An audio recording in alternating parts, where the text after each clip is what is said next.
G'day guys, Josh from Emu Yard Homestead. Well, today I've got to get these sunflowers harvested. It's well overdue. It's just been really hot here, and windy. It's windy again today, and it's already hot. It's 8 o'clock in the morning, and it's already in the mid-30s. But I've got to get it done before the mice and the cockies end up eating it all. So I'm just going to quickly get through and just cut it all off. So you can see they are well overdue for harvest, especially these ones over here. They're nice and dry and crispy. This one's already lost a lot of seed, probably to birds by the looks of that, and mice. That's from birds up on top there. And down the bottom there, that's probably from mice. They've taken the seed. So I'll get out. Yeah. You can see down there a little hole where the mice have been taking the seed and some chewed off husks. Oh well, let's get them all harvested and see what we're left with. I'm still happy that I'm going to get quite a lot.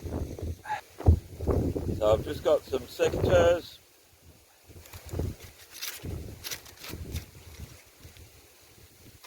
And just cutting it off. These are already dry. Normally you'd cut them off a fair way down when they're greener, and then that way you can hang them up to dry that way.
So this is about the stage that I like to harvest them. Normally, you can see all the seed in there, except for the odd little bit there where it's been eaten, but there's still lots of seeds in there, which is great. So what I usually do is I'll cut it back a fair way down to hang it up to dry about there. Firstly, I'll trim off the leaves a bit.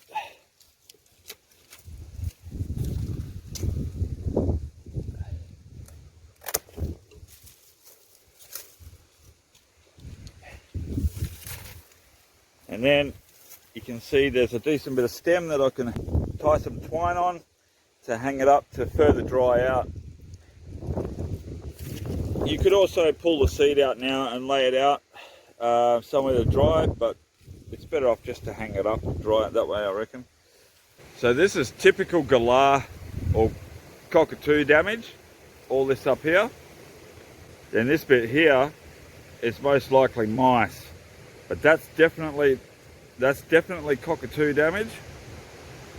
So yeah, but there's still lots of great seed in there, so it's great. I've still done really well with this crop. So all I have to do now is get all the seed out, so I'll show you how I do that as well. So I've got all the sunflowers harvested and got them in the wheelbarrow, and I've started de-seeding some already. You can see this one here has got no seed, and putting it into the bucket there. So I'll show you how easy it is to de-seed. Right, so we got the sunflower head. I've got gloves on because when they're really dry, these bits here are really sharp. So all you do is get your thumbs and just push, whoops, some of the seeds just took off then. You just push the seed out like this. And it usually comes out pretty easy. Just twist a little bit.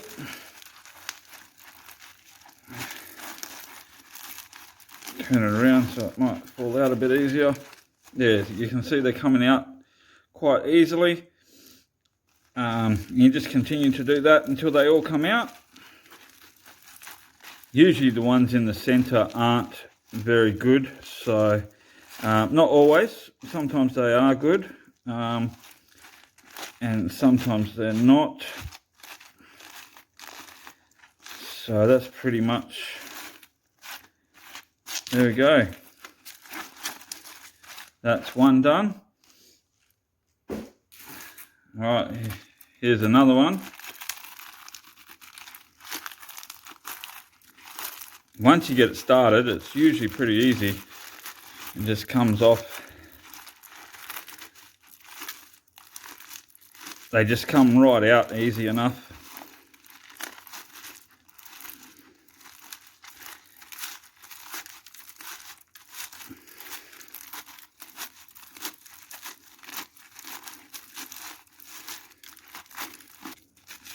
And don't worry about like all this other stuff that's not seed, because later on you can get rid of that quite easily as well, which I'll show you shortly.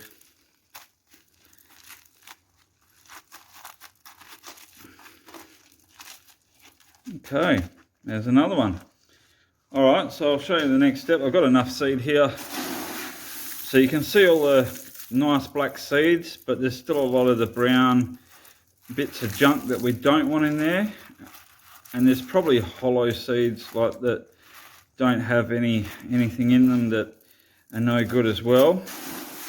So we'll get outside where it's a bit windy and we can get rid of that stuff in the wind. Okay, so I've come outside now. I've got an empty bucket, and I've got the bucket that's got the sunflower seeds in it. Now it's a little bit windy. Hopefully it's windy enough.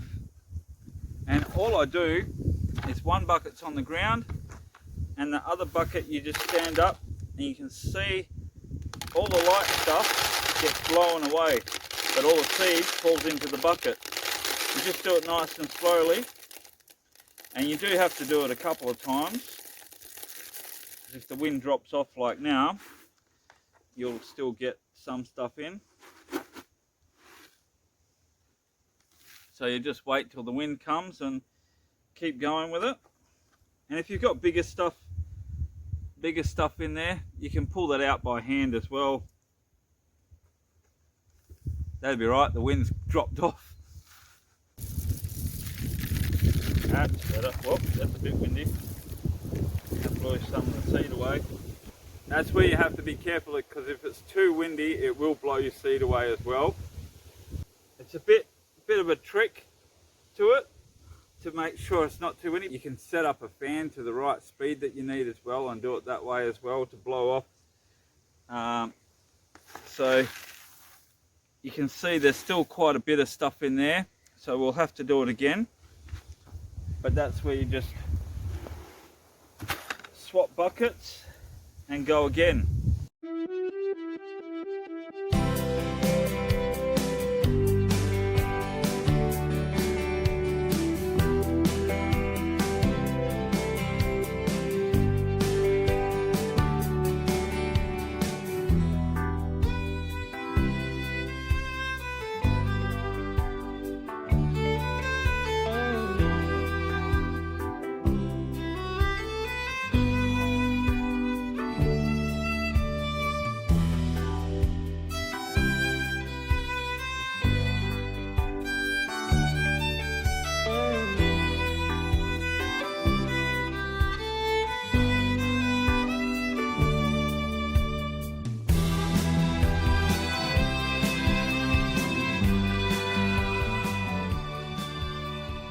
Now we're left with nice clean seed that we can use for planting next season. And we can use it in, you can harvest the seed, like the inner part of the seed, to eat that way if you like. And you can also sprout them and have microgreens, which are really healthy for you and beneficial. And that's what I'll be doing with some of these a bit later on. I'll show you how to sprout some for microgreens and have it in a salad or a stir fry. But there it is. Lots of beautiful seed, and I've still got plenty more to go. Well guys, thanks for watching. Until next time, get going, get growing, and God bless you guys.